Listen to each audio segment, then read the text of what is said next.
Magandang gabi sa inyong lahat. Ako nga pala si Fritz Gerald Becerra at ngayong gabi ay tatalakayin natin ang patungkol sa butong bilyon o pinakamahirap na bilyon o panghuling bilyon sa lipunan. So, ano nga ba ang butong bilyon? So, ang butong bilyon ay tumutukoy sa pinakamahirap na isang bilyong tao sa mundo na nanirahan sa mga bansang labis na nahuhuli sa pag-unlad.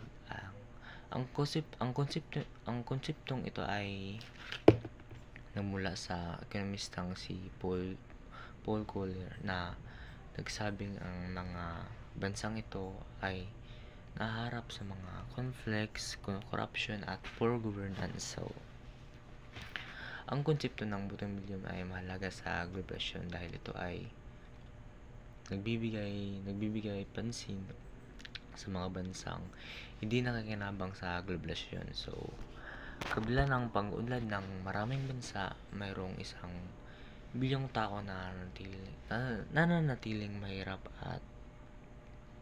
at walang akses sa edukasyon, kalusugan at kabuhayan. So,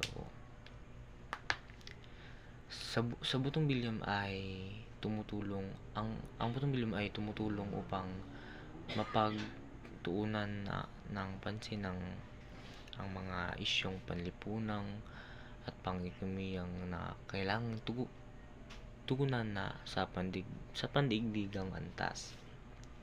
So, sa pamamagitan nito, nagkakaroon ng pandaigdigang pagkakaisa upang tulungan ang mga bansang lubos na naapektuhan sa kahirapan at iba pa.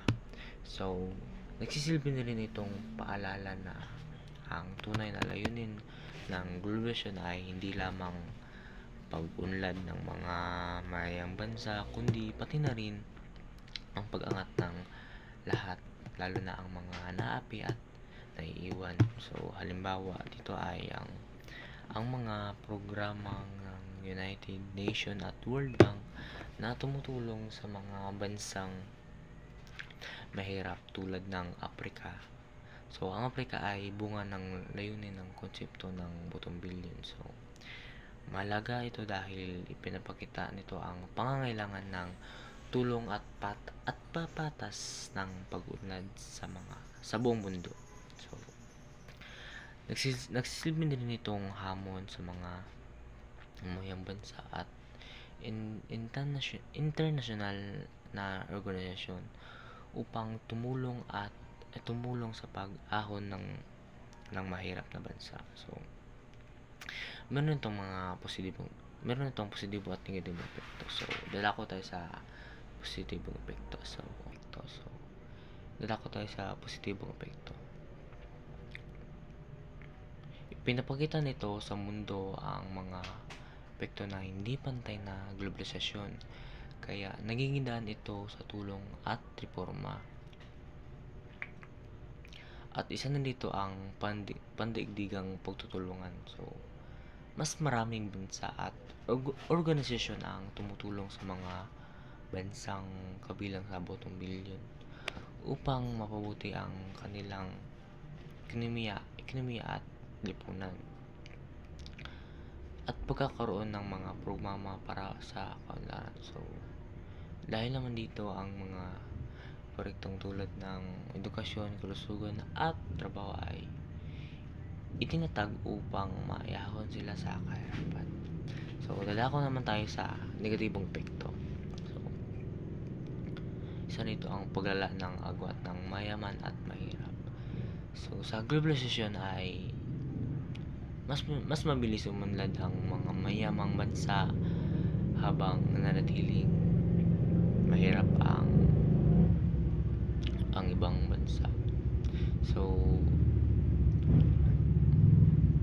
isa naman dito ang pag-asa sa tulong sa ibang bansa. So, dahil dito kapag walang sariling kakayahan, umaasa na lang sa donasyon o tulong na hindi laging pagmatagalan. At ito naman ang isa, kakulangan sa oportunidad. So, dahil naman dito ang kahirapan at corruption hindi agad natatamasa ng butong bilyon ang mga benepisyo ng globalisasyon. So, ang halimbawa nito ay ang mga bansang tulad ng Chad, Niger at Somalia ay patuloy na umasa sa tulong ng ibang bansa upang makasabay sa pangunlad ng mundo. At yun lamang po, maraming salamat.